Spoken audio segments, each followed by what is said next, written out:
In my seminars the last few years, I have covered what I have found to be those few simple basic principles that can make major changes in life and lifestyle. One of those subjects that gets the most comment is diseases of attitude. And out of that subject, worry and how to kick the worry habit have caused the most questions.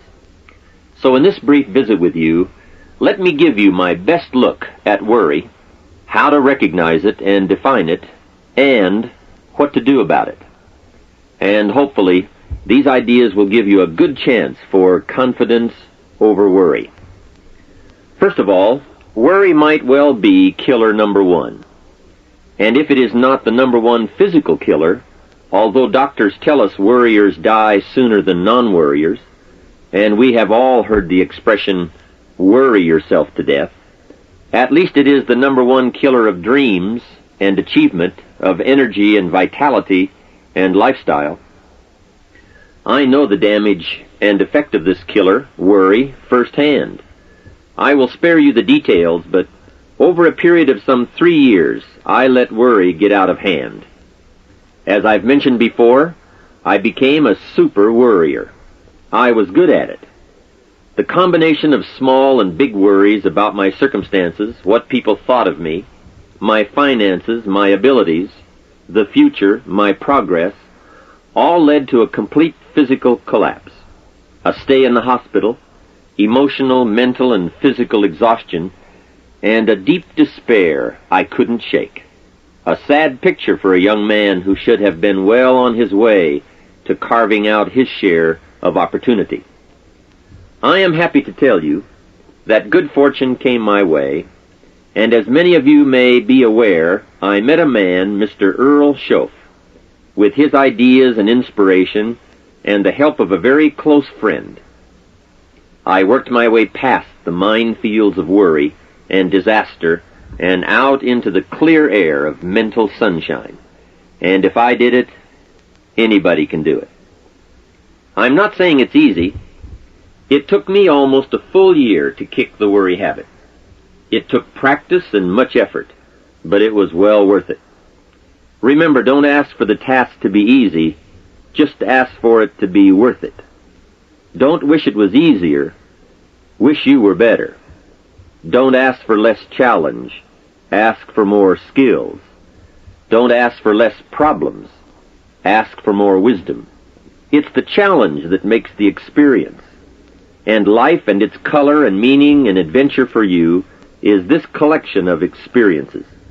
To wish them away is to wish your life away. So let's get to worry and what it is and what it does, how to define it, and what to do about it. And let's do it with eager, high hope that it won't be long until you will be free of the worry habit and on your way to the life and lifestyle that you want.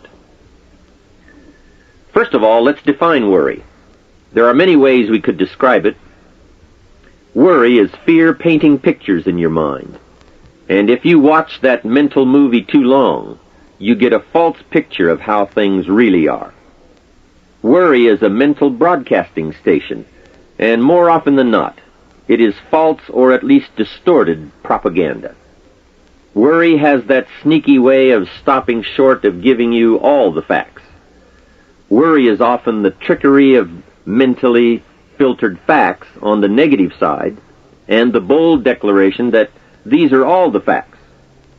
Worry has the mental audacity to suggest that the elevator only runs one way, down. Many times worry is a 5-alarm bell for a wastebasket fire. And worry is a depletion of constructive emotion. It's wasted mental energy. It's like letting the starter run the battery down when the car won't start. And worry is most often a lack of all the facts, a lack of full understanding, a lack of total information, and an unpreparedness of ability, knowledge, talent, courage, faith, and all the other virtues. That should give us a better definition of worry, and remember, left unchecked, it can become like a mad dog loose in the house, and the sorrow and pain and regret is too large a price to pay not to do something about it, and to do it now. You see, if you contemplated the total sum of human suffering long enough, it would drive you mad. You must understand how life is: human suffering, man's inhumanity to man, war, disease, poverty. But it must be in what I call its rightful ratio of your mental and emotional time. So much for what worry is. The next question is, what can I do about it? What is the first step? My best advice on this is to first recognize worry for what it is, admit what it does, and then decide you now want to be free. It first starts with decision on your part. And may I add, well, you should decide. Why let worry continue to take money out of your pocket and bank account? Why let worry any longer keep you from becoming all you can be? Why let it rob you of better friendships, better business, better profits, better results, better communication, better family relations? Why impose your worry on others any longer? It's a burden you can get rid of and a monkey you can get off your back. Why not be rid of those sinking, nagging feelings that all is not going to be well, that you can't do it, that it won't work out for the best? Worry is undue concern that takes up too much of your mental and emotional time. Now, we must all be concerned. Hey, life is no joke except to the jokers. Life and how to live it is a serious matter. It is risky, full of peril, and there are constant threats to the good we want and to the pursuit of happiness. However, it is undue concern, or concern that takes up too much mental time, that begins the harm. It's like a family planning a wonderful trip. While they certainly should be concerned about the condition of the car, the tires, and making sure they pick the proper route, it would be foolish to allow themselves to be completely turned negative with the thought that they might crash and kill the entire family. If that were the case, even if they went, the entire trip would be turned into one nightmare of fear, with the specter of chaos looming around every curve, rather than enjoying the wonderful trip they had planned for themselves and their family. A lot of people do that with their entire life. So, start to make these declarations. And if you mean it, they will start you on your way to confidence and adventure, free of the worry habit. Say first, I've had it with worry. I'm tired of being beaten down and hassled with all those negative mental pictures. I refuse to be tricked by false facts. I'm really not that weak. Never again do I want those sick feelings inside, those mental false alarms. I'm tired of the drain on my resources. I'm tired of the embarrassment of the lack of confidence. I don't want people, especially my family, to see me in this state anymore. I've got more to offer. I refuse to let my life be short-circuited any longer by letting my mind run wild with a distorted view of the facts, whether I bring it up or if it comes from someone else. Prove it to yourself.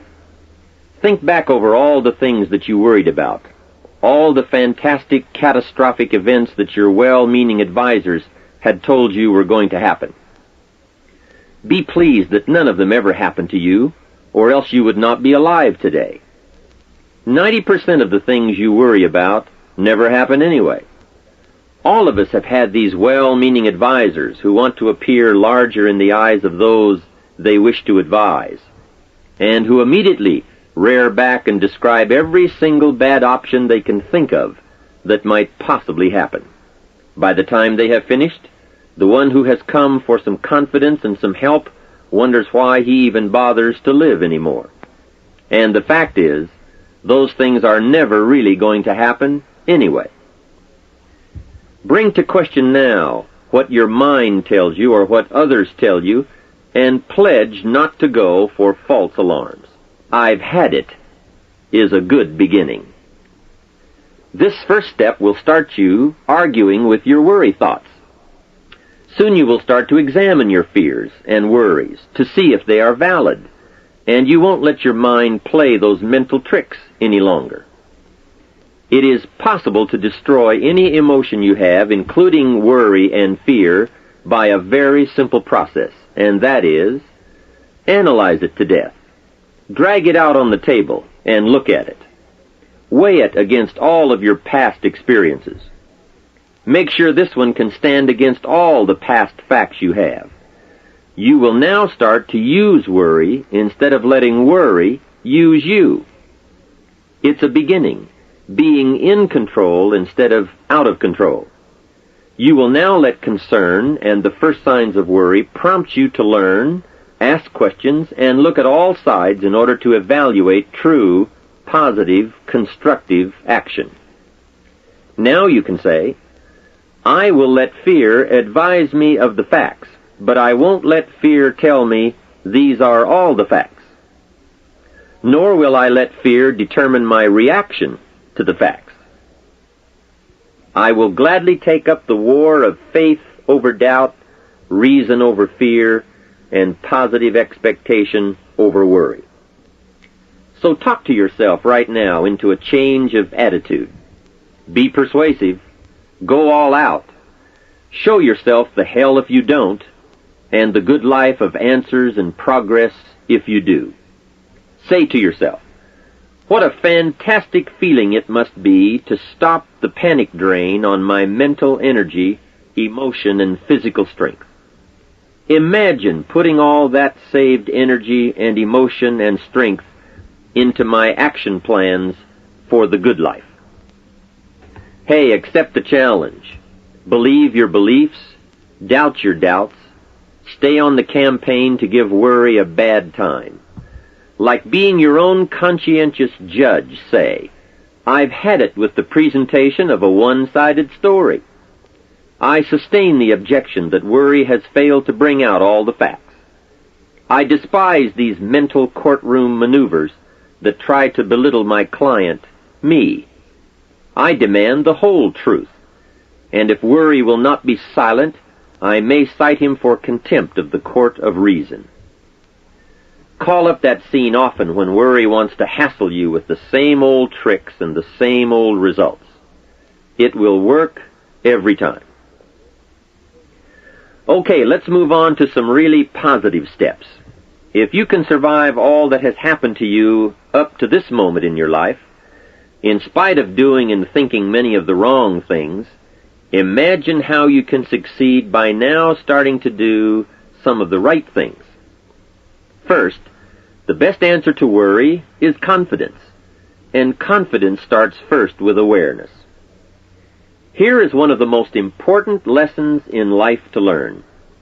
Life and business is like the changing seasons, and the real challenge of life is to learn how to handle the winter and take advantage of the spring. In short, that's it. You see, winter always comes, but so does the spring. Night follows day, but also day follows night.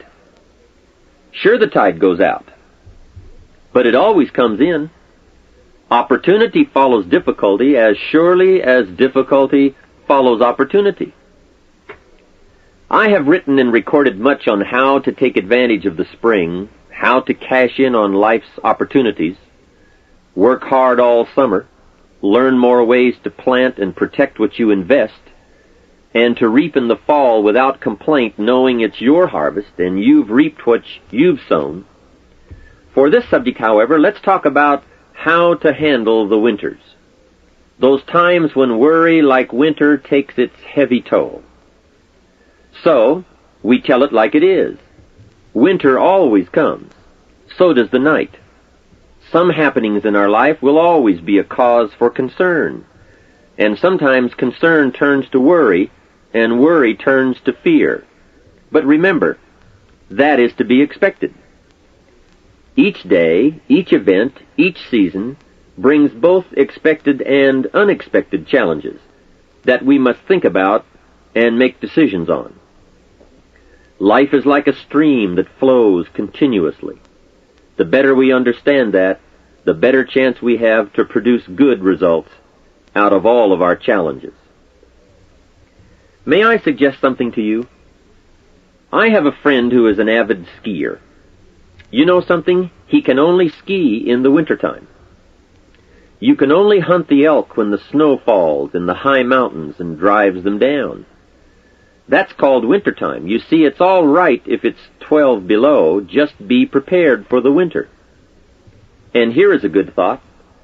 A full, well-developed human being will find a way to take advantage of the winter, not just handle it. The big challenge is to make something out of each opportunity. Now, if winters are always going to occur in our life, shouldn't we benefit from them too? Come the next winter, you could be on the inside looking out, seated by a warm fire, the company of a good friend, and those unique feelings of security in spite of the circumstances or the season. Begin to know now that the night will pass, and as you learn to grow and progress, you will better understand how to handle every night and better live every day.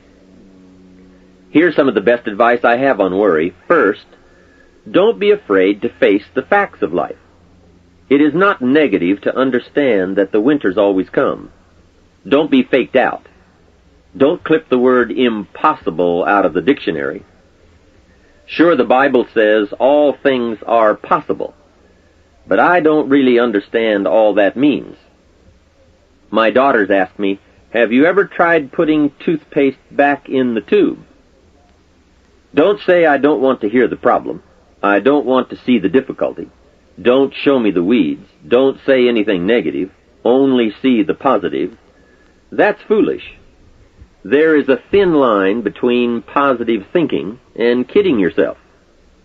And remember, there's also a thin line between faith and folly. Here is the key. Humans have the unique ability to see it as it is, and they also have the ability to see it better than it is. One is called fact, the other is called faith. Faith you develop, facts you acquire. The facts you acquire are essential. It's like belief. You constantly must find facts to support your belief. Faith says, I will move mountains. It doesn't say, I will move mountains if someone gives me a bulldozer. I'll move a mountain if they will build me a road up there, if the weather's nice, if they give me a shovel. Faith just says, I will move mountains. Faith doesn't ask for a result to prove its existence. Faith is because it is. And remember, people die for faith. And some people give up everything they own, their life, for faith. Many years ago, over in Vietnam, a Buddhist monk did a very clever thing. He did the ultimate in political dissent. He burned himself to death. That toppled the government. That was faith. Totality begets totality. Here is a good prayer. Help me to see it as it is, and help me to see it better than it is, and then inspire me to act. Facts and faith and action. What a combination for personal progress. And action puts fear to flight. An Old Testament phrase says, watch the ants, you sluggard. Consider their ways and be wise. Not a bad suggestion. The study of ants. What do they do in the summer to prepare for the winter? That's a lesson in life and survival. Happiness, wealth, peace, security, success, safety, friendship, reward, results, and all human achievement comes from a growing ability to understand and handle the changing seasons. And so we come right back to the theme of our entire enterprise, self-development. Learn to work harder on yourself than anything else. The key to all success in economics or mental health is self-development. It will all change for the better when you change for the better. It's what you become that really counts. And you are the only variable. So a good statement is, you can't be all positive. You can't be all confident. You can't be all faith. But confidence and faith and courage and inspiration can dominate worry and fear. Physical and emotional forces are always at work, and something will win and conquer. Make sure you give yourself the best chance to get mental and emotional domination over all of your challenges. And here is one of the master keys to the good life: developing the intelligence and accepting the challenge of putting all of your emotional experience into their rightful ratio. Beginning this progress can bring about the most dramatic changes. You see, disappointment is like winter. It always comes. It is foolish to say, don't be disappointed. But you must learn to discipline your disappointment. If it dominates 51% of your time, you're in trouble. Continued heavy disappointment is like 12 months of winter, and 12 months of winter leaves very little alive. Use the guidelines of seasons to adjust to all the meaningful things that happen to you. So concern, fear, and disappointment, like many human emotions, serve a useful purpose as long as they are kept in their rightful ratio. Left unattended, the weeds take over. Disappointment rules. Worry breaks loose. Fear gets the upper hand, and doubt moves in. But managed, worked, given human action with will and knowledge and purpose, and gardens overcome weeds. Faith overcomes doubt, and confidence pushes worry into a small place. The second major key to mastering worry is to respond. Build up inside of you that heavy desire to be free, to get on with building your life and lifestyle. Too much is waiting to delay. Take a new look at your opportunities. Figure out new ways to seize them immediately and make them work for you. And here is a key. Bring a new dedication that you will master yourself with enough discipline to be more than qualified to do the present job and prepare yourself for the next move up. Expose yourself to every stimulation possible that will put all this in perspective. Now let's move on to a very important point, and that is, the best answer to worry is confidence. First, self-confidence. I can better handle next winter. I have a strong shelter. It is stocked with supplies. I now know how to take advantage of the spring. I'm going to plant better crops and bigger crops. I can last through the summer. I won't quit this time. I'll study weeds and how to get rid of them. I'll be less frightened of the changing weather and the quick storms.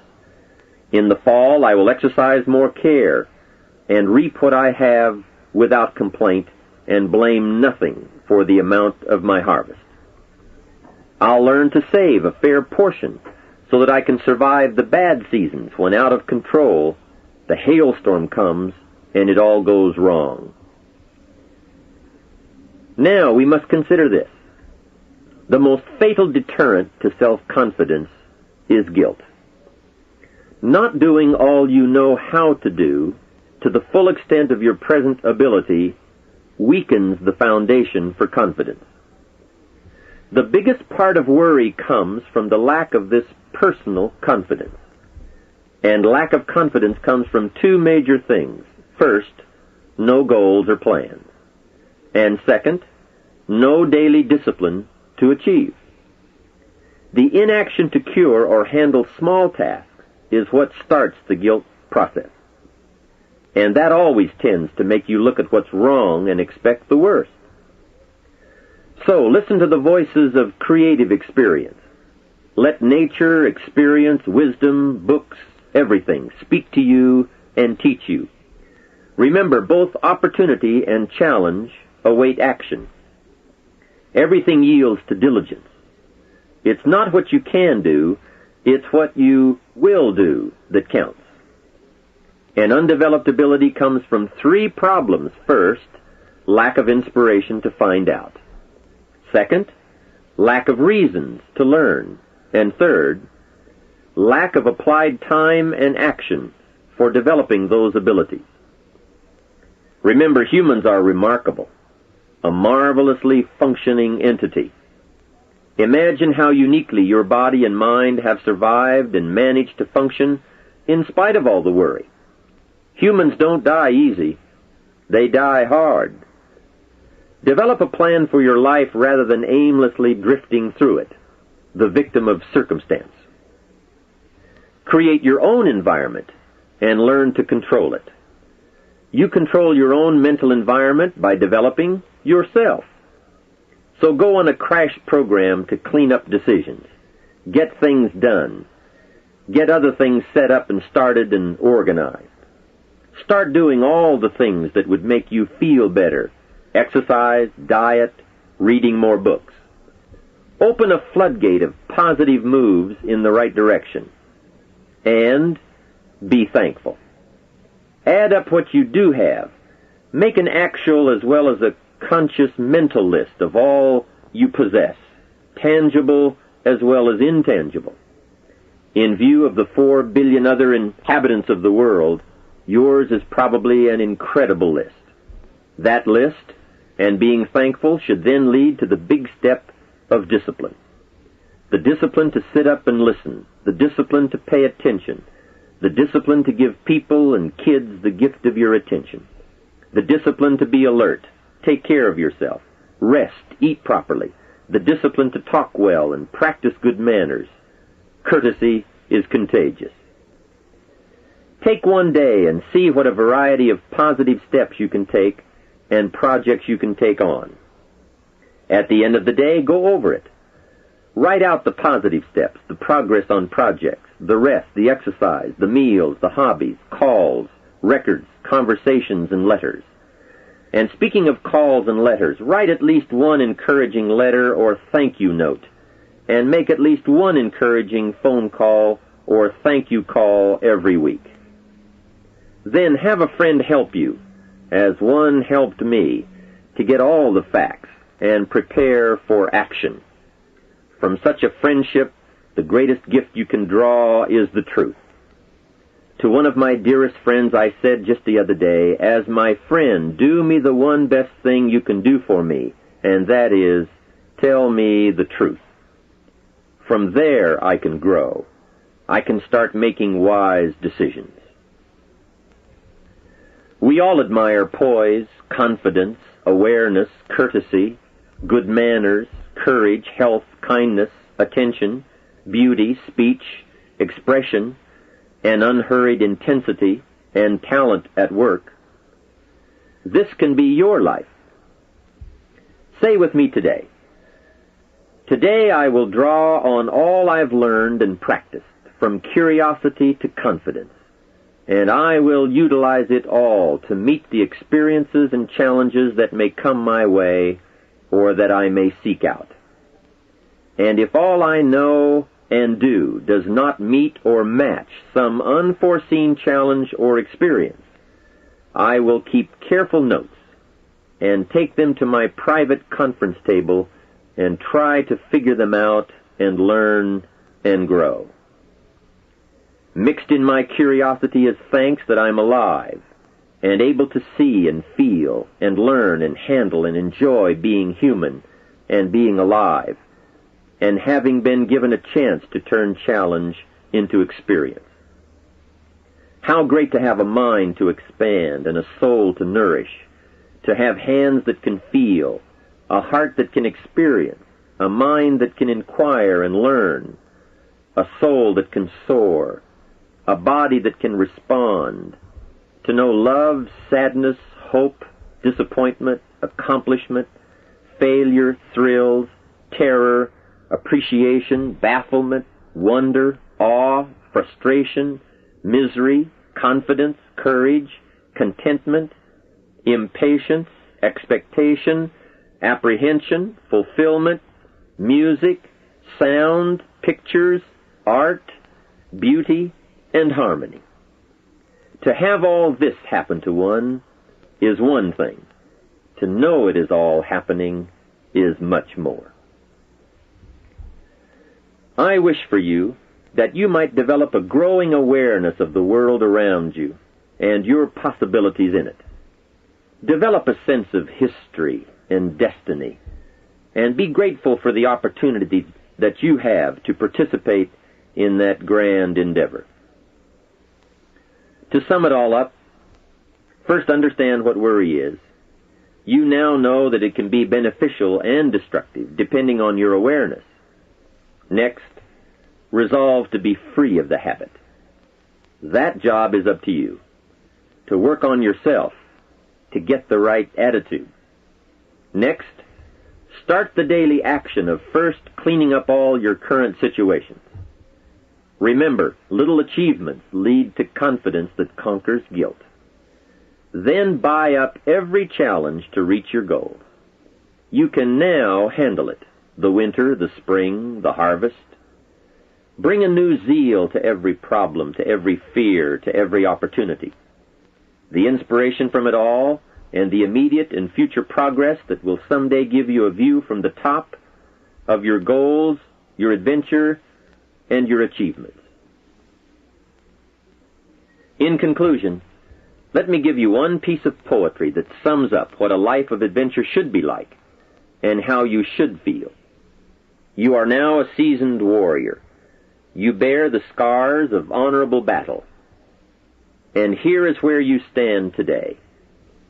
The familiar words of William Henley, "Out of the darkness that covers me, black as the pit from pole to pole, I thank whatever gods may be for my unconquerable soul. In the fell clutch of circumstance I have not winced nor cried aloud. Under the bludgeonings of chance my head is bloody, but unbowed. It matters not how strait the gate, nor charged to punishments the scroll. I am the captain of my fate, I am the master of my soul." From all of my staff, and from myself, personally, I want to thank you for listening. Let's do something remarkable.